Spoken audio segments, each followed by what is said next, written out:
찬송가 32장, 우리 32장 하나님께 찬양 올려드립니다.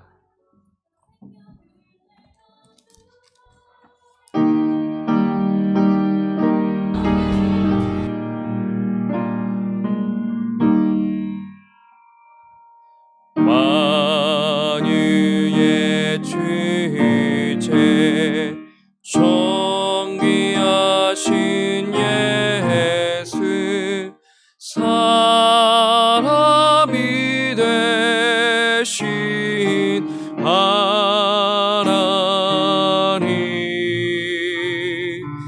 나 사모하여 영원히 섬긴 내 영광 되신 주로다.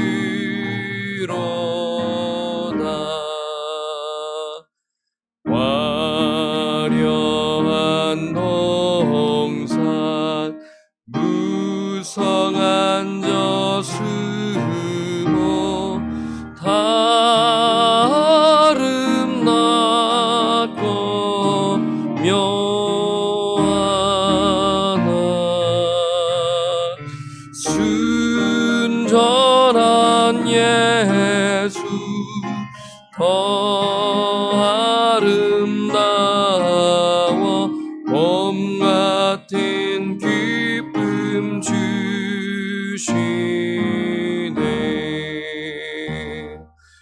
광명한 해와 명랑한 저 달빛 수많은 별들 빛나다 주 예수 빛은 더 찬란하여 잠미려 할 수 없도다.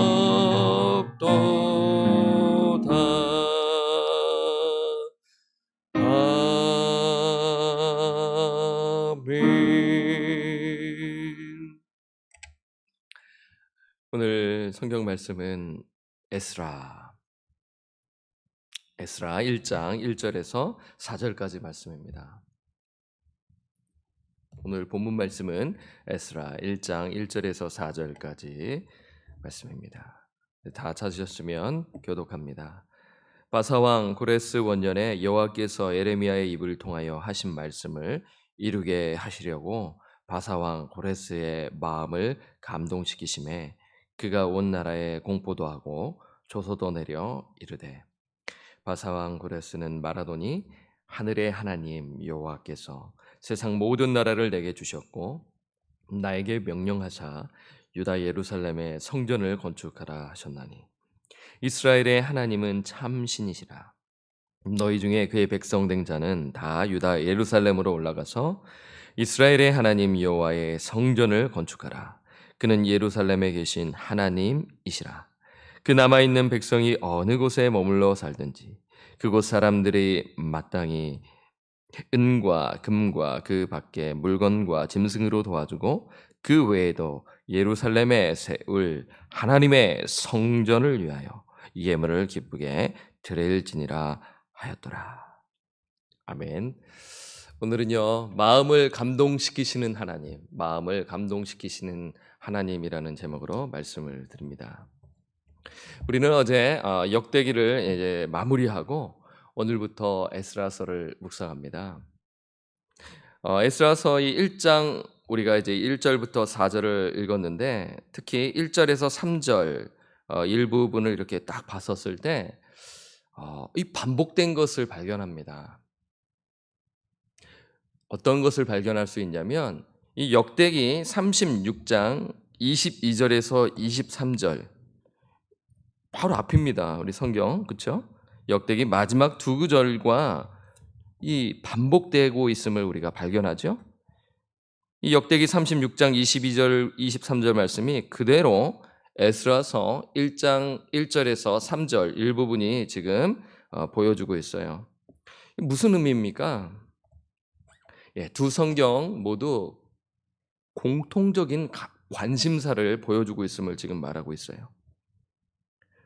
이게 어느 성경이 먼저 쓰여졌느냐 그런 얘기는 이 시간에 말씀을 드리지 아니하고, 분명한 것은 연결점과 그 공통점이 있다라는 것을 여러분 기억하시면 돼요.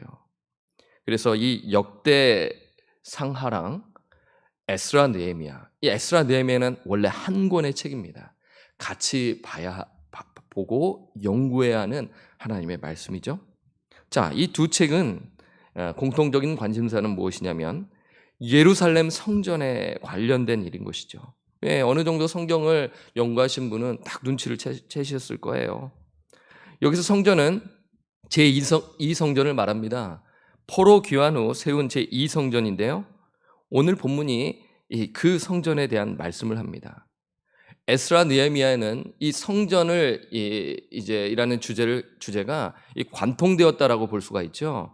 이 주제가 계속적으로 흘러가면서 이것을 지금 풀어서 말씀하는 것, 메시지를 주는 내용이 에스라 느헤미야라고 볼 수가 있는데요. 오늘은 이 본문 1절에서 이 4절 말씀을 통해서 어떠한 교훈이 있는지 말씀을 드리고 싶습니다. 먼저 1장 1절을 한번 보겠습니다. 함께 읽을까요? 바사왕 고레스 원년에 여호와께서 예레미야의 입을 통하여 하신 말씀을 이루게 하시려고 바사왕 고레스의 마음을 감동시키심에 그가 온 나라에 공포도 하고 조소도 내려 이르되. 여러분, 1절에 중요한 역사적 배경이 나옵니다. 여러분, 이 부분을 잘 메모하시면은 성경을 읽는데 참 도움이 됩니다. 1장 1절에 보면 바사왕 고레스 원년이라고 나와 있죠. 바사는 페르시아입니다. 오늘날 이란이라고 보시면 되죠. 이 고레스는 페르시아의 왕이죠. 이 고레스라는 인물은 상당히 역사적으로 문헌에 잘 나와 있는 왕인데요. 그는 이미 주전 550년에 바사의 왕이 되었어요. 그가 이 여러 나라를 병합하고 마침내 무너지지 않을 것 같았던 이 바벨론 제국을 격침시킵니다. 무너뜨립니다. 그때가 주전 539년이에요. 그러니까 이미 왕이었는데 그가 이제 정복하면서 539년에 마침내 바벨론까지도 무너뜨리게 된다는 것이에요. 그러면 오늘 본문 1절에 나오는 고레스 원년은 페르시아가 바벨론을 BC 539년경에 정복하고 고레스가 왕위에 오른 그 첫 해를 말합니다. 그러니까 539년에 바벨론을 무너뜨리고 그리고 그 다음에 538년 그가 왕위에 즉위하는 것이죠. 이미 왕이었는데 이제 바벨론을 무너뜨리고 이제 왕으로서 이제 통치한다라는 의미에서 지금 원년이라는 표현을 하고 있는 것이에요. 그런데 왜 성경이 이 부분을 거론할까요? 세상 역사학자들도 이것에 다 동의합니다. 성경이 말하는 바는 분명히 목적이 있죠. 성경이 원년 538년을 거론하는 이유는 이때 고레스가 온 나라에 칙령을 내리기 때문입니다. 그 유명한 고레스의 칙령, 오늘 성경에서는 조소라고 표현해 있죠. 일명 고레스 칙령입니다. 여러분, 페르시아 제국은요 엄청난 제국이에요. 애굽에서부터 인도에 이르기까지 엄청난 그 제국을 다스렸던 그러한 나라이죠. 자, 그 칙령의 내용은 무엇이냐면 포로로 잡혀온 이 유대인들, 이 바벨론에 있지 않습니까? 너희들은 돌아가라. 예루살렘에 돌아가서 성전을 건축하라는 내용인 것이죠. 그래서 이 명령에 따라 1년 후, 그러니까 그 고레스 원년 그 538년, 주전 538년 그 다음에 1년 후 이 포로 1차 개헌이 된다는 것이죠.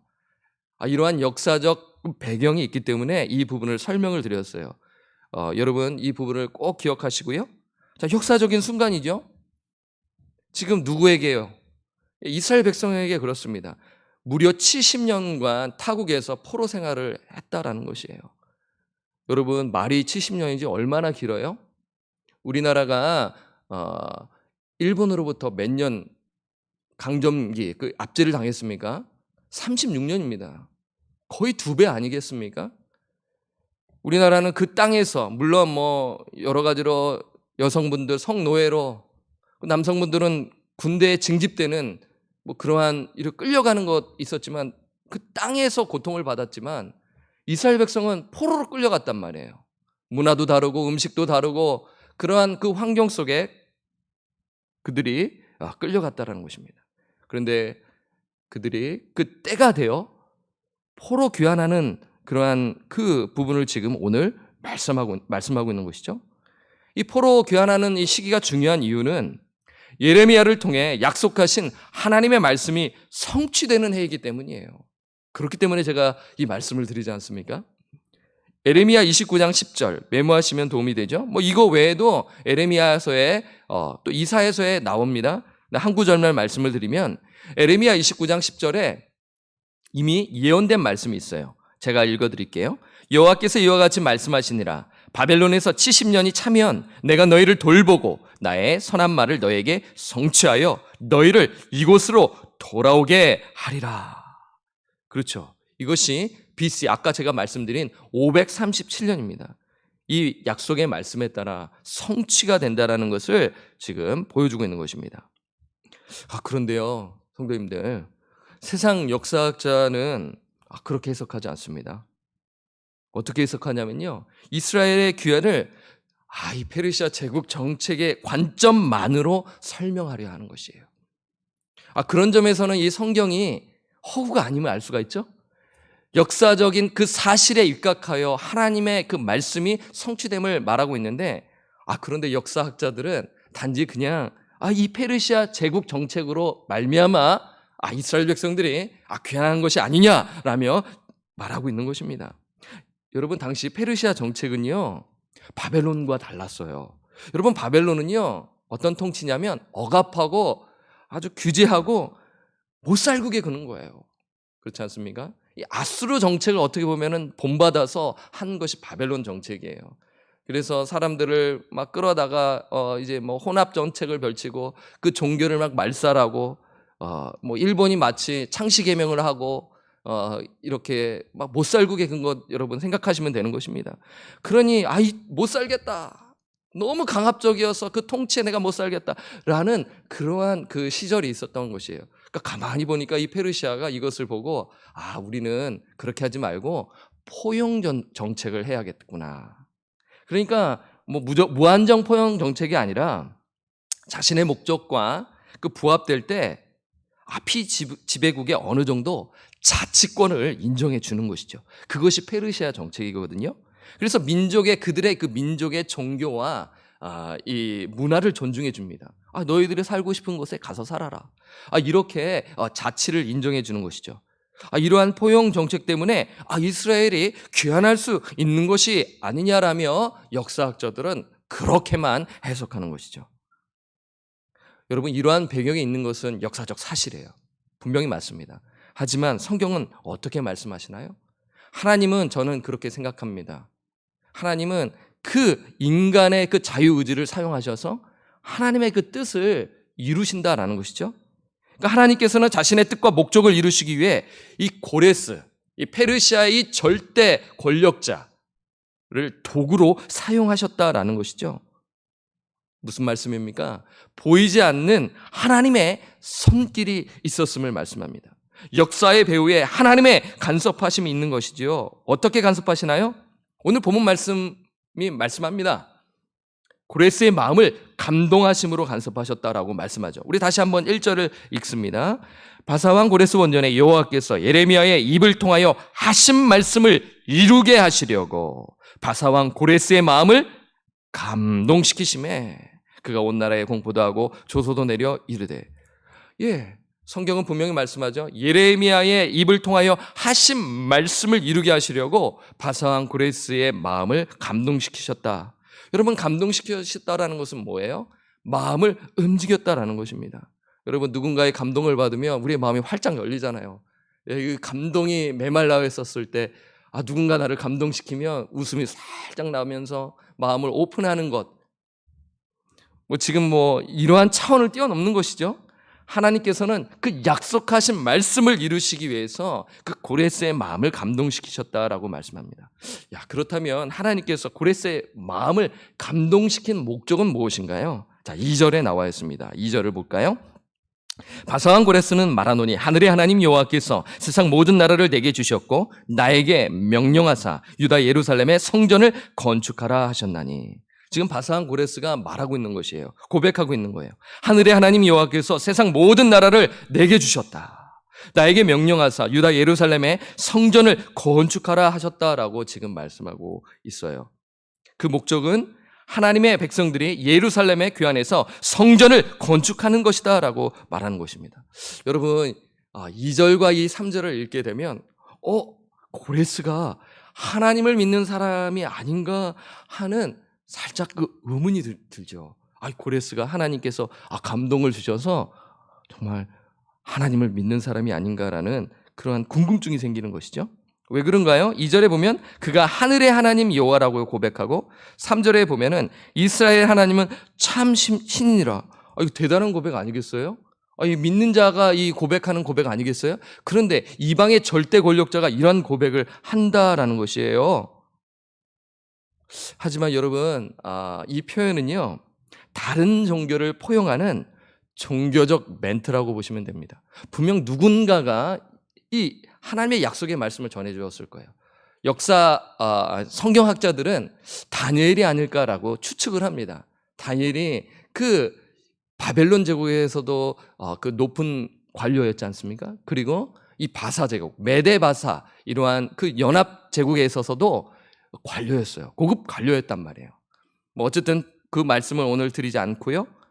이 분명한 것은 고레스가 이것을 들었다라는 것이에요. 그리고 하나님께서 감동시키셔서 지금 칙령을 내리는 것인데, 제가 왜 이제 종교적 멘트라고 이제 말씀을 드렸냐면, 이게 가능한 이유가 있어요. 왜 그러냐면, 이 페르시아는요, 여러분 혹시 페르시아 종교, 조로아스터교라고 한번 들어보셨는지 모르겠어요. 조로아스터교가 이 페르시아의 어떻게 보면은 그들의 종교예요.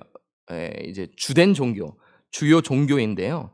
그 조로아스터교가 포용 정책을 펼칩니다. 다른 종교에 대해서 말이죠. 그러니까 이 페르시아는 다신론 사상을 추구하는 나라예요. 그러니까 이제 다원 종교라고 다 인정하지 않습니까? 기독교에도 구원이 있고 불교에도 구원이 있고 조로아스터 교회에서 입장에서 보면은 다 인정해 주는 것입니다. 그래서 지금 고레스는요, 하나님을 그 야훼, 이 성경에 말씀하는 그 야훼를 믿는 자가 아니라는 것이죠. 그는 통치를 잘하기 위한 목적으로 지금 말하고 있는 것인데, 여러분 그 부분에서 이 고레스는 불신자라는 것입니다. 그런데 오늘 성경이 말씀하는 교훈은 하나님께서 불신자 고레스를 감동시키셔서 일을 하신다라는 것이 우리가 중요한 교훈으로 삼아야 되겠죠. 다르게 표현하자면 하나님은 불신자를 도구로 사용하셔서 자신의 뜻을 이루신다입니다. 이것을 꼭 기억하십시오. 하나님은 누구를요? 불신자를 도구로 사용하셔서 하나님의 뜻을 이루신다라는 것입니다. 여러분, 역사를 주관하시는 하나님은요, 믿는 자들뿐만 아니라 불신자들도 사용하셔서 일하시는 것이, 그게 하나님이십니다. 여러분, 사람들 뿐이겠어요? 나라에 간섭하셔서 일하십니다. 거대한 제국을 쓰러뜨리시고 다른 나라를 일으키시는 것이 하나님이시죠. 왜 그런가요? 하나님은 역사의 주관자이시기 때문입니다. 오늘 아침에 찬양 드린 것처럼 만유의 주제이시기 때문인 것이죠. 여러분, 페르시아의 때만 그런 건가요? 오늘날도 마찬가지입니다. 주권자 하나님께서는 지금 강대국들의 지도자들을 자신의 도구로 사용하세요. 지금 미국의 그 대통령과 중국의 그 주석이 얼마나 좀 대립하고 있어요. 여러분 어떤 생각이 드시나요? 이 패권을 놓고 지금 싸우고 있는 모습 보면은 참 이거 어떻게 될지 우리가 귀추가 주목되지 않겠습니까? 하나님께 달려 있는 것이죠. 하나님께서는 자신의 뜻과 목적을 위해 지금 강대국들의 지도자를 감동시키셔서 일하시는 것을 우리는 생각해야 하는 것입니다. 그래서 우리는 이 부분을 놓고 이 열강의 그 강대국들의 그 지도자들을 위해 놓고 기도해야 하는 것이죠. 특히 미국과 한국의 지도자들을 위해서 기도하셔야 하는 것입니다. 지도자들이 하나님의 뜻과 말씀 안에서 나라를 다스리게 해달라고 여러분 기도하셔야 하는 것입니다. 우리 3절을 이제 계속해서 보면은요, 하나님께서 고레스를 감동시키시는 그 목적을 계속적으로 말씀하는데요. 3절을 봅니다. 함께 읽을까요? 시작. 이스라엘의 하나님은 참신이시라. 너희 중에 그의 백성 된 자는 다 유다 예루살렘으로 올라가서 이스라엘의 하나님 여호와의 성전을 건축하라. 그는 예루살렘에 계신 하나님이시라. 계속해서 하나님께서 그를 감동시키신 목적을 말하고 있죠. 그것은 성전 건축입니다. 그를 감동시키셔서 하나님의 뜻과 목적을 이루고 계심을 지금 보여주고 있는 것이죠. 여러분, 그런데요, 하나님은 세상의 최고 권력자뿐만 아니라 이스라엘 백성들도 감동시키셔서 일하십니다. 자, 오늘 읽지 않았지만 5절에 보면 나와 있어요. 5절을 읽겠습니다.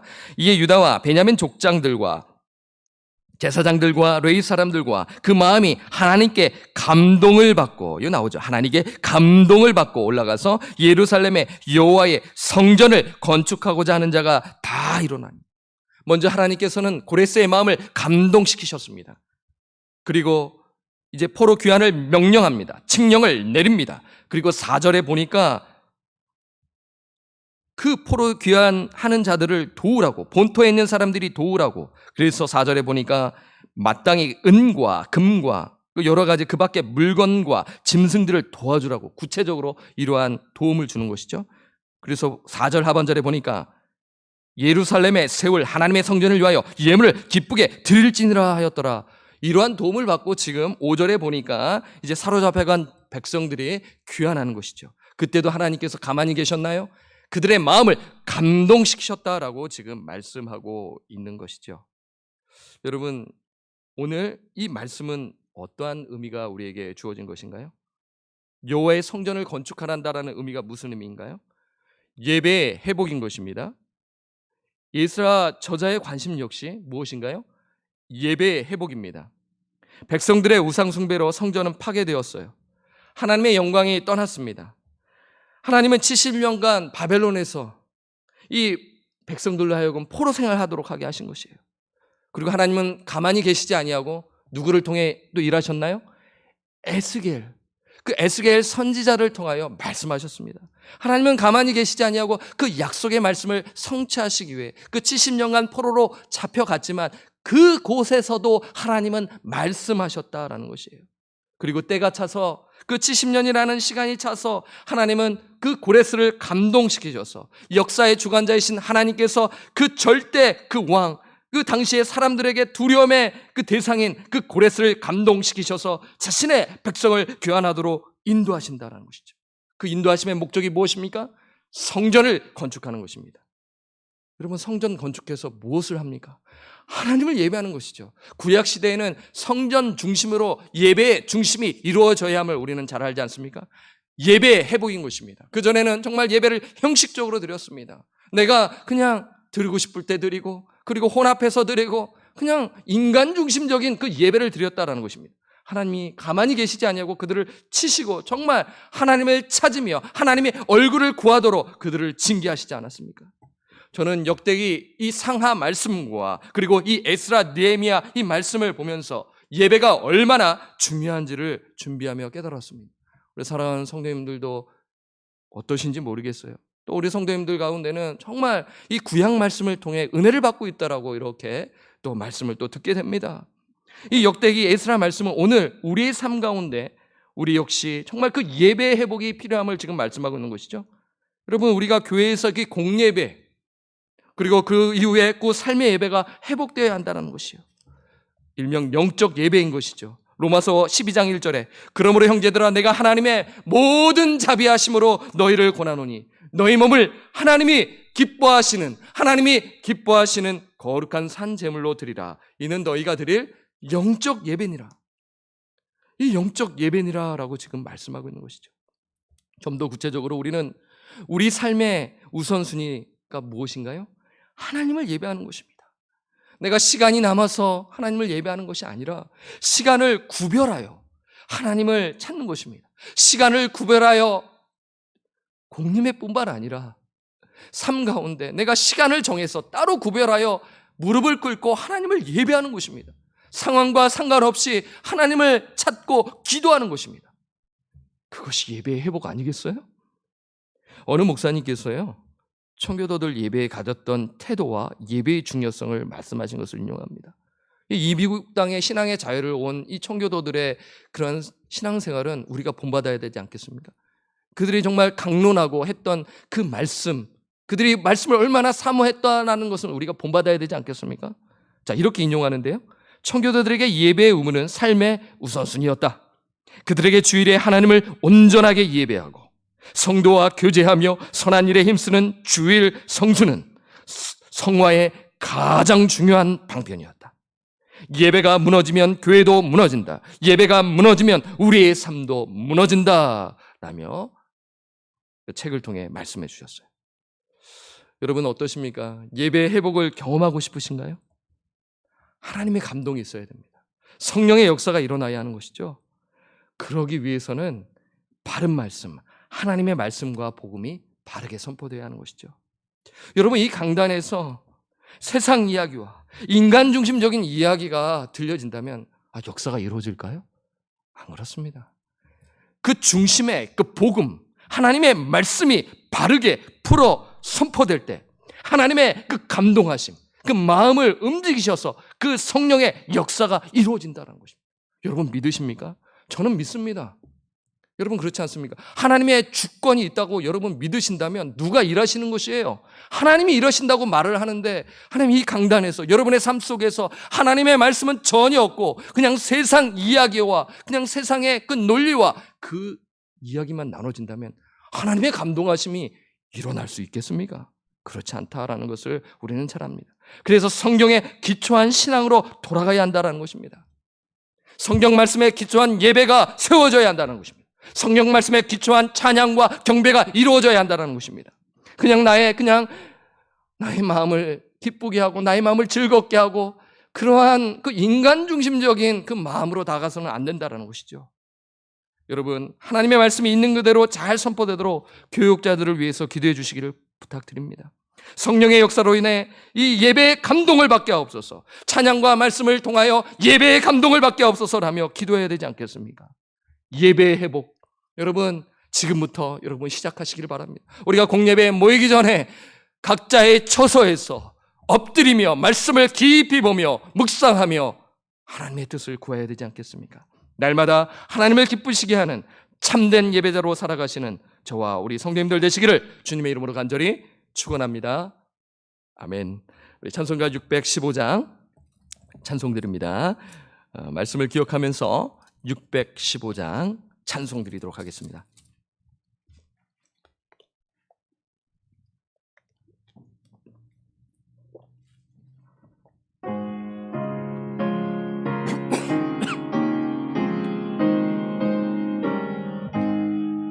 그 큰 일을 행하신 주께 영광, 이 세상을 사랑해 주오셨네.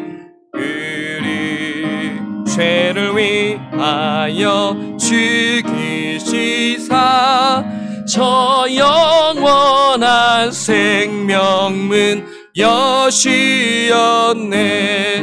우리 주 높이세 귀한 말씀 듣고 우리 주 높이세 모두 기뻐하며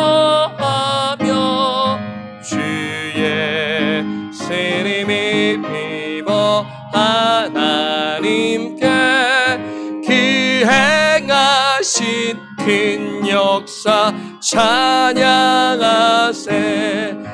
그 큰 일을 행하신 하나님께 주 예수님이 하여 기뻐하네. 주 예수님을 우리가 만날 때에 그 기쁨을 어디에 비하리. 우리 주 높이세 귀한 말씀 듣고 우리 주 높이세 모두 기뻐하며 주의 스님이 비버 하나님께 기행하신 큰 역사 찬양하세.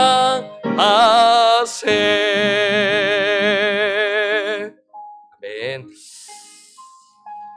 오늘 우리는 고레스를 감동시키셔서 일하시는 그 하나님을 우리가 묵상해 보았어요. 여러분, 감동시키신 목적은 무엇입니까? 성전을 건축하고 그 예배의 회복을 위해서입니다. 고레스뿐만 아니라 하나님의 백성들을 감동시키지 않았습니까? 예배의 회복을 위해서입니다. 하나님, 이 말씀을 우리 삶 가운데 적용하기를 원합니다. 우리 교회에 적용하기를 원합니다. 우리 교회를 긍휼히 여기시옵소서. 혹시 처소에서 우리가 나태해졌다면 마음을 가다듬고 말씀의 귀를 기울이게 하옵소서. 여러분이 직접 성경을 피셔서 연구하시고 묵상하셔야 하는 것이죠. 우리의 방족 권속들에게 그 예배 가운데 성령의 감동하심으로 하나님의 말씀을 받아 그 말씀에 반응하며 살아가게 하옵소서. 인간을 기쁘시게 하는 예배가 아니라 하나님을 기쁘시게 하는 참된 예배가 되게 해달라고, 그 회복을 위해서 여러분 지속적으로 기도해 주시기를 부탁드려요. 자, 두 번째는 오늘 또 말씀과도 연관이 되는데 나라와 민족을 위해서 기도해 주십시오. 트럼프 대통령과 또 한국의 대통령과 이 중국 주석, 그 강대국들의 그 지도자들을 위해서 기도해 주십시오. 하나님의 그 말씀과 뜻 안에서 나라를 이끌어갈 수 있도록. 모릅니다. 저는 모릅니다. 정말 그 지도자가 정말 하나님을 제대로 믿는지는 모르지만 하나님께서는 이 불신자들을 사용하셔서 하나님의 뜻을 이루시지 않습니다.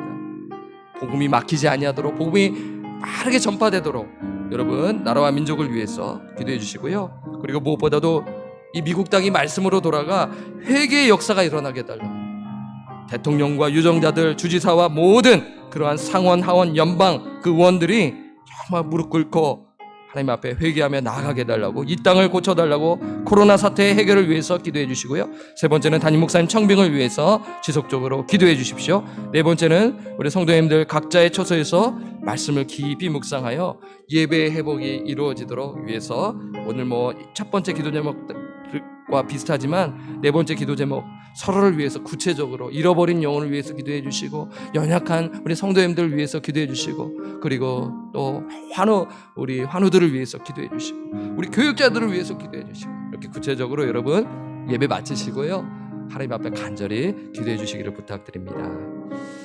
감사합니다. 제가 마무리 기도하고 오늘 순서를 마치도록 하겠습니다. 사랑해 주님, 감사함을 드립니다. 우리를 너무나 사랑하셔서 이 새벽에 아침에 일어날 수 있도록 생명을 주심에 감사함을 드립니다.